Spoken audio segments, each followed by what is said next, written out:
మత్తయి సువార్త 15వ అధ్యాయము 1వ వచనం నుండి. ఆ సమయమున యెరూషలేము నుండి శాస్త్రులను పరిసయ్యులను యేసు నొద్దకు వచ్చి, నీ శిష్యులు చేతులు కడుగుకొనకుండా భోజనం చేయుచున్నారే, వారెందు నిమిత్తము పెద్దల పారంపర్యాచారమును అతిక్రమించుచున్నారని అడిగిరి. అందుకాయన, మీరును మీ పారంపర్యాచారము నిమిత్తమై దేవుని ఆజ్ఞను ఎందుకు అతిక్రమించుచున్నారు?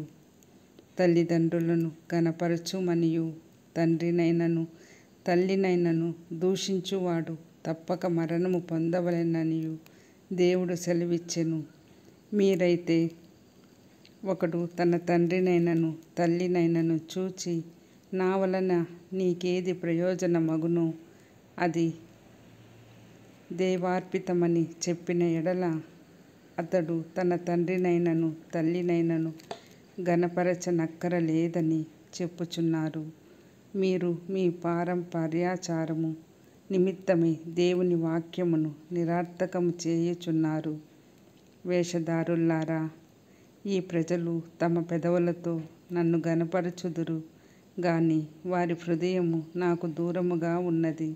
మనుషులు కల్పించిన పద్ధతులు దైవోపదేశములని బోధించుచు వారు నన్ను వ్యర్థముగా ఆరాధించుచున్నారు అని యెషయా మిమ్మును గూర్చి ప్రవచించిన మాట సరియే అని వారితో చెప్పి, జనసమూహములను పిలిచి, మీరు విని గ్రహించుడి. నోటపడినది మనుషుని అపవిత్రపరచదు గాని నోట నుండి వచ్చినది మనుషుని అపవిత్రపరచునని వారితో చెప్పెను. అంతటా ఆయన శిష్యులు వచ్చి, పరిసయ్యులు ఆ మాట విని అభ్యంతరపడిరని నీకు తెలియునా అని ఆయనను అడుగగా, ఆయన, పరలోకమందున్న నా తండ్రి వాటిని నాటని ప్రతి మొక్కయు పెళ్ళగింపబడును. వారి జోలికి పోకుడి. వారు గ్రుడ్డివారయుండి గ్రుడ్డివారికి త్రోవ చూపువారు. వాడు గ్రుడ్డివానికి త్రోవ చూపిన ఎడల వారిద్దరూ గుంటలో పడుదురు గదా అనెను. అందుకు పేతురు, ఈ ఉపమాన భావము మాకు అనెను. అందుకు పేతురు, ఈ ఉపమాన భావము మాకు తెలుపమని ఆయనను అడుగగా, ఆయన, మీరును ఇంతవరకు అవివేకులైయున్నారా?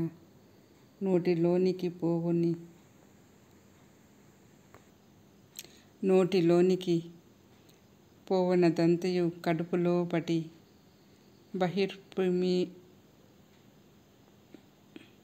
బహిర్భూమిలో విడవబడును గాని నోట నుండి బయటికి వచ్చునని హృదయంలో నుండి వచ్చును. ఇవే మనిషిని అపవిత్రపరచునని మీరు గ్రహింపరా? దురాలోచనలు, నరహత్యలు, వ్యభిచారములు, వేశ్యాగమనములు, దొంగతనములు, అబద్ధ సాక్ష్యములు, దేవదూషణలు హృదయములో నుండియే వచ్చును.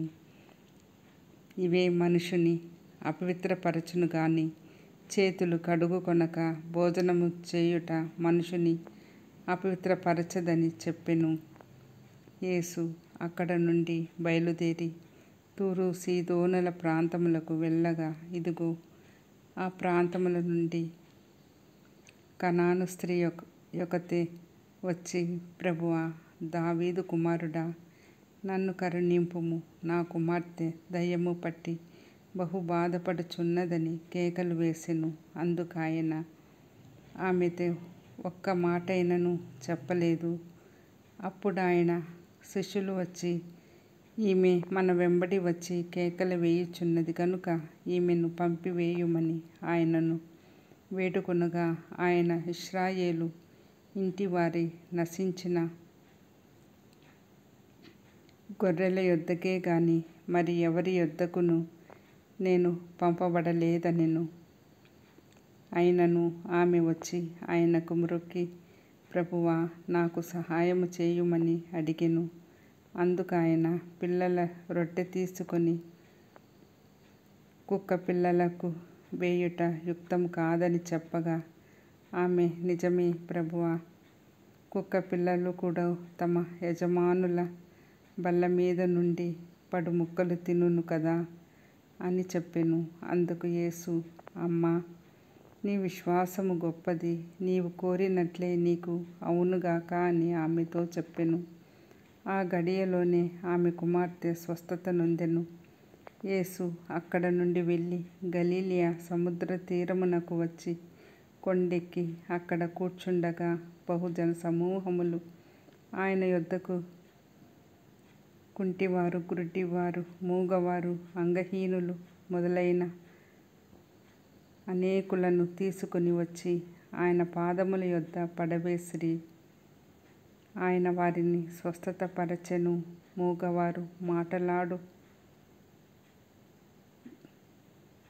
మాటలాడుటయును, అంగహీనులు బాగుపడుటను, కుంటివారు నడుచుటయును, గుడ్డివారు చూచుటయును జనసమూహము చూచి ఆశ్చర్యపడి ఇశ్రాయేలు దేవుని మహిమ పరచిరి.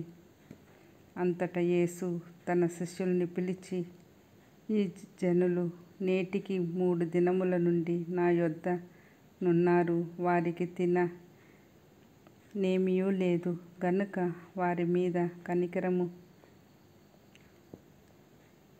కనికరపడుచున్నాను. వారు మార్గములో మూర్ఛపోవుదురేమో అని వారిని